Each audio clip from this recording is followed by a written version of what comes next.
Hello, everybody, and welcome to Electric City Sentai Denzicaster, your somewhat regularly scheduled video show about the wonderful world of Tokusatsu. I'm your host, Mike, and this week we are joined for Kamen Rider episodes 43 and 44 by Richie, making his Denzicaster video debut, and our latest member of the Witness Protection Program,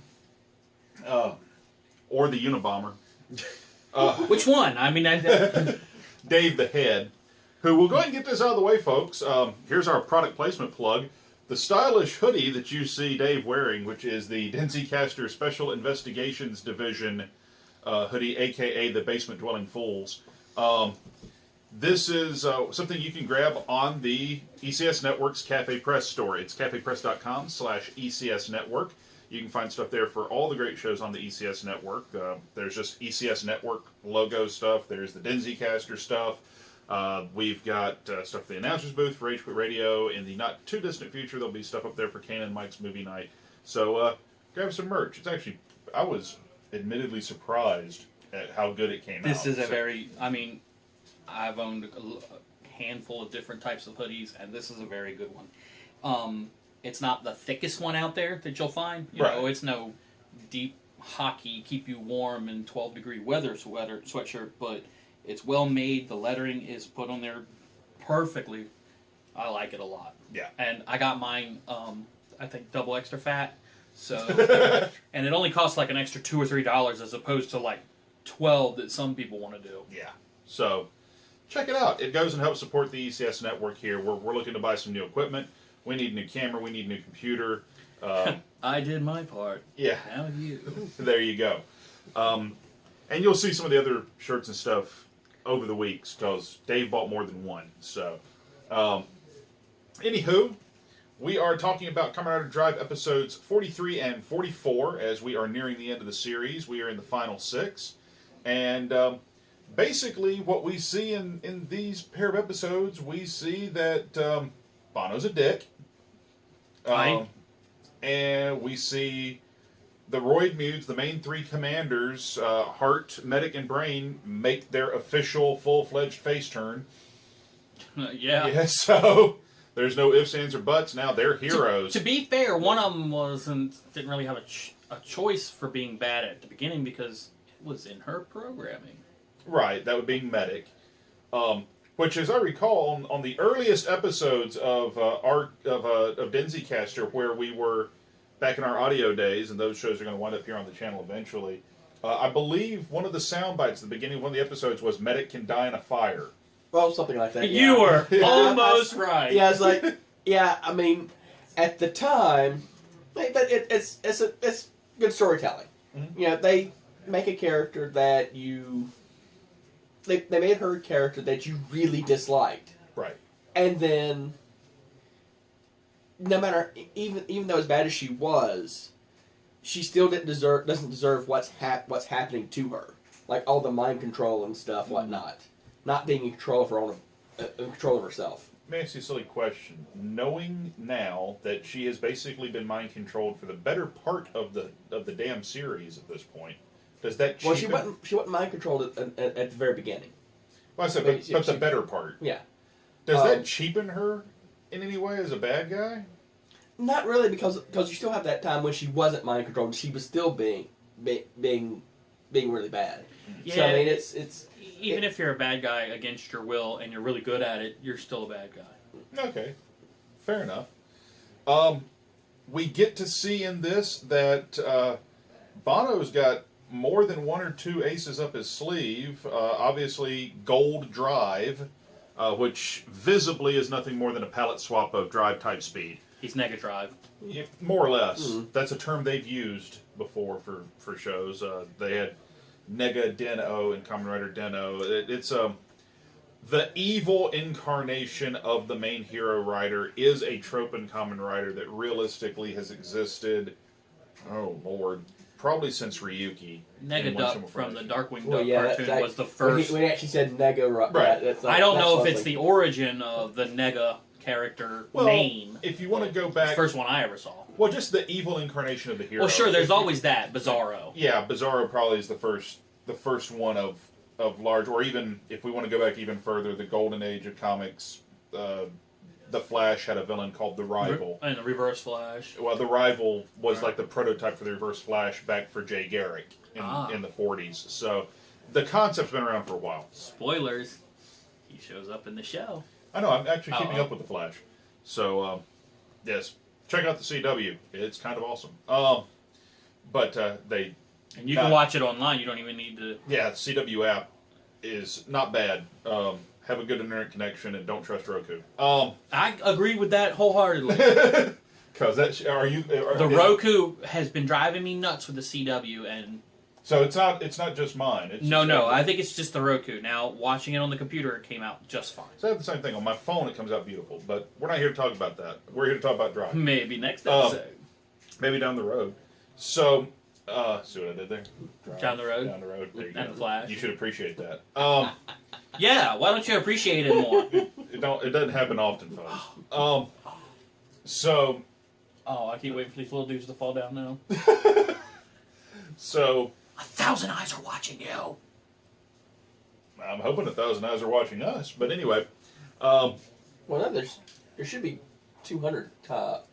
No, it's just the ones. It's just the ones from Power Rangers. Oh, okay. Yep, that's right. Those are the ones that came out here. So, anyway, we see not only is Gold Drive a thing, he was able to copy Krem, a Roidmude. Well, he had a Roidmude do it, but who was already basically a sleeper, was programmed to copy Krem Steinbelt. Yeah, 004. Yes, The one everybody thought was missing. Yes. Am I the only one that was shocked they kill him off in 2 episodes? No. I mean, that's kind of the par for the course for these Kamen Rider bad guys. Well, yeah, but we're in the last 6. Yeah, considering we're only in the last. I mean, 6. You asked if I was surprised. I mean, it looks like they're focusing their villain down to the final villain. Right. So Tabano. Yeah. So I mean, it's like, I mean, he was actually the guy that stole the belt, so that Bono could copy it. Right. So I mean, so he's been in a few more than 2 episodes. But I mean, actually, outright as this is Krem's doppelganger. That's my whole thing. I would have thought that they would have kept him around, maybe at least through the next 2. I didn't think that he would be essentially as Krem. I didn't think that he would be a storyline villain. How long did the guy who does the freeze power, once you realized he was a bad guy? Yeah, we saw him in a few bits in here, like maybe 4 or 5 episodes for a minute or 2, as his human aspect. But once he came out as the villain, he only lasted, 4 episodes? Still, but they were teasing him to be the big bad guy at the time. I think this show's just done a lot of red herrings. That's true. More than a lot of Kamen Rider shows do. Yeah. I mean, it does have the whole detective thing going, so... It does. Which, the only other 2 things really that struck me during the episode, or this pair of episodes, it's comedic, but we're in the last 6. I don't need this love story. I really don't. I think it would have been better in the mid-season. Or even if they'd have done it 4 or 5 episodes ago. But I guess it depends on how they plan on ending with it, too. I mean, if they plan on ending it with this being the happily ever after, then this is the timing for it to happen. But I think it's kind of cheap, and I'm the one who wanted kind of to see it happen. And they should have done it in the middle, and then kind of come to this one location where they're like, all right, we do care about each other, but we got to put that on, make it secondary and save the world first. Yeah. And right now it just feels rushed, and I think that's why it bothers you. Yeah, well, it is. And I think it's the way they're doing it. That you see Kiriko and Shinosuke as characters who, for most of the show, pretty much have their shit together. Right. And then it's... The moment they're being confronted with their feelings. Right, then they just completely fucking fall apart. Well, Chase has feelings for Kiriko. Yes. Okay, and he admits it to both of them. Right. Or at least he admits it to Go and Shinosuke. Right. Which Go's reaction when Chase says that he loves Kiriko is actually rather amusing. Yeah. But and then they start babbling. Then when they mention it, when he mentions it to Shinosuke and Kiriko, they both have the same reaction. It's like, You know, how can I love? You know, it's like they start fumbling. Yes. Kind of feeding themselves, but you know, the completely over the top. Oh no, it couldn't possibly be that. What the hell are you talking about? Yeah. It's that reaction of frantic denial. You know, to use your own phrase, it's a kid show. It is a kid show. No. I've often said that. So they're just acting big silly goofs because, you know, for 14-year-olds. I almost feel like it's for this pair of episodes. It was the ha ha funny just to put a ha ha funny in the two episodes. When the real ha ha funny is Kamen Rider June. The chief gets a belt. We asked very early on. We said BBC. Or it'll be Kamen Rider Stig. Kamen Rider, get it right. The BBC fired Clarkson. Do Kamen Rider Stig, and that'd be a some bitch. They basically done Kamen Rider Stig. So the short version is the doctor. Do you remember her name? Not off the top of my head. Well, she's creating little pico machines that people can use to not be affected by the gravity thing. But they've also created a kind of a temporary belt that people can use to beat Kamen Rider. I think they kind of played it as not as powerful, but it's like a mass produced. But you're not super special, so it's going to help you anyways. The reason that I mean, in the early part of the show, they actually said there's a reason why Kiriko can't transform. There's something or isn't a candidate. Yeah, there's something special about Shinosuke and Go that she doesn't have. Yeah, because she even says the phrase when he says, "Why don't you do it?" She said, "If I could, I would." Yeah. So there's something to it. Yeah. Well, the idea with this mass-produced belt is they don't have to find anybody special to use it. Do you know what it is? Is that what he said? She can't do this. There's genetically people who can't roll their tongue. Well, that's true, but yeah. But anyway, but they actually say that as a line. It's like, you know, now we don't have to find anybody special to use this. And then the fact that the little changing car wasn't a car, but it was like a little tiny special police badge. His badge, yeah. I like that. The mass-produced rider is another concept that's been done before. Helgeim did it with the Kurokage troopers, the Ryo troopers from Fies, I think it was. Well, it's nice to see the good guys get putties for a while. Yeah, that's effectively what it becomes. It becomes a step above. What's like the green shirt Joes in G.I. Joe? Mm-hmm. It's like, these are good soldiers. They're just not special yet. They're still training. So, I very much liked that concept. I love the guy that plays the chief. His comedic timing is great. He's probably the best actor on the show, to be perfectly honest. Didn't you say he hit when he did this henshin pose? Yeah. When he did his henshin pose, the very end of the pose where you take the one arm and cross it across your body like that is Kamen Rider 1's henshin pose. So, which made sense. If I'm not mistaken, the actor actually grew up as a fan of the original Kamen Rider, so it does make sense. So no, I enjoyed these two episodes. I love watching the Basement Dwelling Fools. Josh, it was your payoff, man. Yeah, it really was. We're gonna have to let Josh, Joe Gibgon's homeboy, watch. Woot woot. Yes, watch these two episodes just so you can see the chief transform into a Kamen Rider. Kamen Rider June. They made a figure art of it too.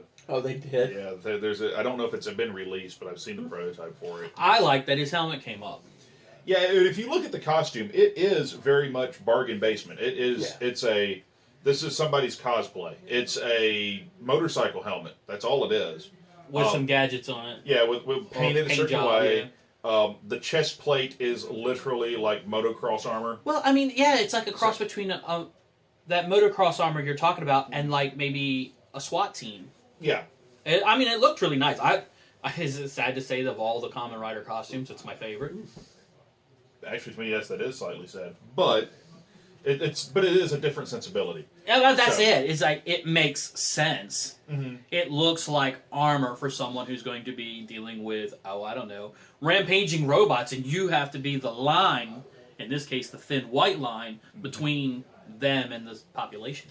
Another thing that I really enjoyed that you do see in these episodes, and it's something that didn't dawn on me until these two episodes, is they actually not only evolve the characters, because we do see growth among a lot of our lead characters, but they evolve the technology too, because, Ranger down finally happened. That would be Turbo... No, it's Mighty Morphin Red. I got him. So, Anywho, yeah, I need to sit over there next time. There's one missing here too. yeah, that's because I don't have it. Dun dun dun. So, I love the evolution of the technology. It's not just the upgrades for the riders and things like that. It's If you will scooch We the have, corners diagonally, I will be able to get away from the bookcase, we have and then they won't shake as much. we have the Pico Yeah. machine. It starts out as a big ass goofy backpack with a helmet. with someone wearing like a colander on their head, and then it becomes just a big ass backpack. And now it's like version 4. And then now they're like on the 4th version where it looks like it's a wrist mounted or belt wearable Right. device. It actually looks really sleek. So I really enjoyed that. I was thinking about that as I rewatched some of our older episodes. Get ready for this one. Are you saying you show, bro? I do show, bro. Check out next week. And yeah, right. And oh, you shouldn't have distracted me now. Oh, Watch the show. And I remember my biggest problem was always like the stupid thing on their arms. Right. But the thing on the belt kind of made sense. It looked right. I mean, it looked like it's still a little silly, but at least it was on the belt where that kind of makes sense. And the chief was wearing his under the belt, his changer, so when he opened his jacket, you couldn't really tell. Now, could you not tell because it fit under his jacket, or could you not tell because in one scene he wasn't wearing it, and the next scene he was? That one. Team magic. But yeah, some of these things, I mean, they look inconspicuous and they fit right, or they look logical, while other things are just so dumb. Yeah. Well, like I said, that's the kid show for you. So, closing thoughts on these 2 episodes. Something you liked, if there was something you didn't like, but closing thoughts. I actually like the evolution of actually the Ringwood characters of them actually making their face turn. It's like, I mean, these are people that for the most of the show that you hated. I mean, you were supposed to. I mean, Hart was kind of cool, Right. but he was still a bad guy. Medic and Brain, I mean, these were people these were meant to be people that you were supposed to dislike. Well, Medic was using people as fuel, Yeah. and Brain was a weasel. Well, yeah. So he didn't have redeeming qualities. Yeah. But they finally started putting redeeming qualities into those characters, which, oddly enough, since they're supposed to be robots, they're making them human. Hart has gotten more character development in this series than any other single character in the show. Oh yeah. I mean, it's almost as if in places it's his story that you're watching, which is not uncommon for Kamen Rider, where the main rider, he's the hero, but it's not necessarily his story. Yeah. I don't know if they're I don't know if they are necessarily face turning as much as the bad guy's just so bad. Because I think that once the bad guy is destroyed, they may just go back doing what they were doing. So you're thinking more anti-hero than... I'm thinking more of like the enemy of my enemy is my friend. Mhm. So they're trying to survive. The riders are trying to destroy the bad. And just right now, their goals align. Well, what are your thoughts out of these? Of what I like or what I dislike? Which one are we Yes. doing? Okay, well, I dislike what I like. And then, yeah, I like the fact that they're kind of coming forward with this, making, as much as they're making the bad guys people, they're finishing the circle of the good guys too and making them people. Like Belt-san said to Shinosuke, hey, you came to me with a normal, mundane situation. Thank you. You know, he's becoming a real person. He's a real boy! And, you know, I got other problems besides just being Drive. And I like that. I've always liked that aspect of these shows that we've been, or at least Drive. I like how their character and the family and the relationships, those are the aspects of the story I like. You know, Spider-Man is a great hero to me because you care just as much about Peter Parker as you do about Spider-Man. Right. Where most people are like, fans of Superman, I don't like Clark Kent. Well, it's like what Belt-san said. It's like, yeah, you said that you came to me with this normal problem. I've never had a family. Yeah, So I dedicated my life. This must be what being part of a family is like. Yeah. And, you know. That's something these shows typically do really well. Kamen Rider usually does pretty good at that. It's a shame he had to become an article of clothing before he learned the true meaning of Christmas. As for me, out of these couple episodes, if I have a dislike out of this pair of episodes, it really is just the Kiriko, Shinosuke, the way they're handling The silliness. the silliness of their love story. But do you chalk that up to just something that's bad, or something that's for children? I think it's just been treated poorly. I mean, that's because I think you can get the same thing across for kids. I think it was they felt they needed something funny. And see, and I may be giving them too much of a leeway because I think it's for the children. Maybe. Because it may just be bad. Yeah, well, I think it's just, to me, it seemed out of place because it was so damn silly as we're doing the lead up. Yeah, the spilling the drink all over themselves. Yeah. Was, but I don't mind the comic spit takes. No, not necessarily. And then the good out of it, for me, it has just been the development of the characters, especially leading up to this point. The development of, like, we see Brain make the ultimate sacrifice. We didn't really even talk about that. Yeah. Brain sacrifices himself. Oh, Jesus. I know, I'm just... Yeah, Brain sacrifices himself to save Medic, of all people. Yeah, so we see the sacrifice, and we see the willingness to give himself up, so that Hart is happy. We see the growth of these characters, and that's something that intrigues me. And you're seeing it on both sides. Now you're seeing it more with the Roid Mutes than the Riders. But very interesting, and it's not something they're doing with this show that is not common for a Kamen Rider show is... Common for Kamen Rider. I've said that 4 times. You just now caught it? But the one thing that just is not the norm is having the villains and the heroes kind of all wind up on the same page by the end of the show. That doesn't normally happen. That, and the other big thing I really enjoy about this show is they've never forgotten, through all the gaga and BS, they've yet to forget that they're actually a cop show. We still go back to the police station. We still see the police doing things. The show started off with police gunning down a Roid Mute. So yeah, absolutely. So they haven't forgotten they're a police show. Not an evolved one, but... Right. But it's something that a lot of the Kamen Rider shows over the years, they'll start out one way and then they'll just suddenly forget that this was their premise when they started. And then just go straight to this is a robot man who does robot man things. Then it's, oh wait, I'm a super, and then it just becomes a superhero show without the superhero having the backstory he had going in. So, all in all, I think these two were very cool. We got 4 episodes left. Keep an eye out, because we're knocking these buggers out over the next couple of weeks. But that's where you need to help us out. We don't know what we're watching next. So, check out our Facebook page. It's facebook.com/Denzicaster. And on the Facebook page, we are running a poll. There's a comment section. There's a question up there. What do you want us to watch next? We have some candidates. Kamen Rider X-Aid is on the list of potential things to watch, as is Kamen Rider Black. The Power Rangers episodes that inspire the American version of Power Rangers. Super Sentai. We've got Zhu Ranger, which became Mighty Morphin Season 1. That one is up there. We actually have the official Shout Factory release of it. Then there's what's your vote? Juoger, I think, was the current. Juonger. Juonger. Yeah. Is it better than the Ninja? From what couple episodes I watched, yes. We will never finish the Ninja on the regular Denzicaster show, folks. Well, I'm sorry. It's we not happening. might. No, we won't. If we get enough people telling us to do so, we will. And we need 1,000 people. There you go. If 1,000 people say watch the Ninja, we'll watch the Ninja. We'll finish that shit. It'll probably show up eventually on a Denzi Blitz when we restart that series. It's been on hiatus because of crap going on here at the house.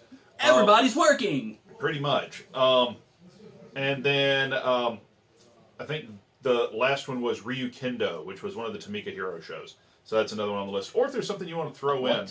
Tamika Hero, it was another company making superhero shows that was a competitor.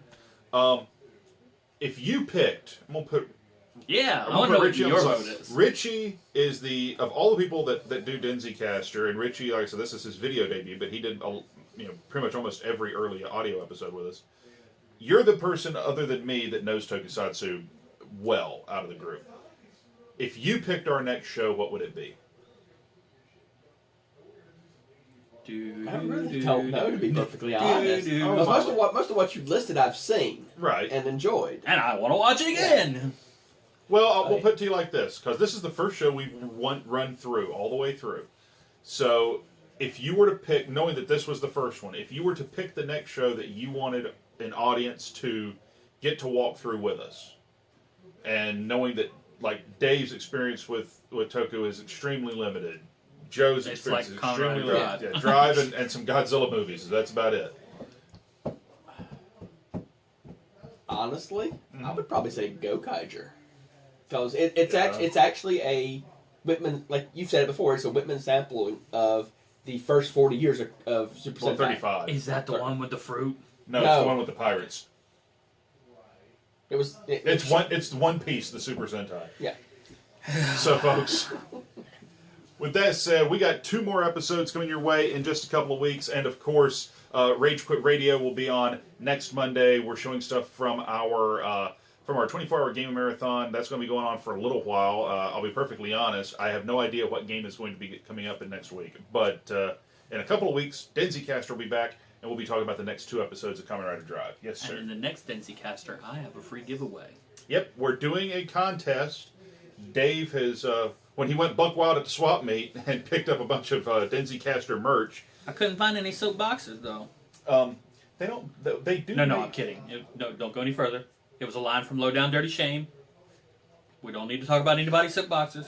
Well, they're not silk. Shame. Don't love me like you do, ladies. But they're not soap boxers. I mean, Cafe Press got lots of products, folks. I'll leave it at that. And that's what I have, one of them to give to. Not the soap boxers. No, a product from Cafe Press. So we got something we're giving away. It's in a box. We're going to announce the contest here on the channel in the next few weeks, so definitely check that out too. We're still trying to figure out exactly what the hell we're going to do to give How we're going to give it away. But we are going to give something away. So, until next time, folks, I'm Mike.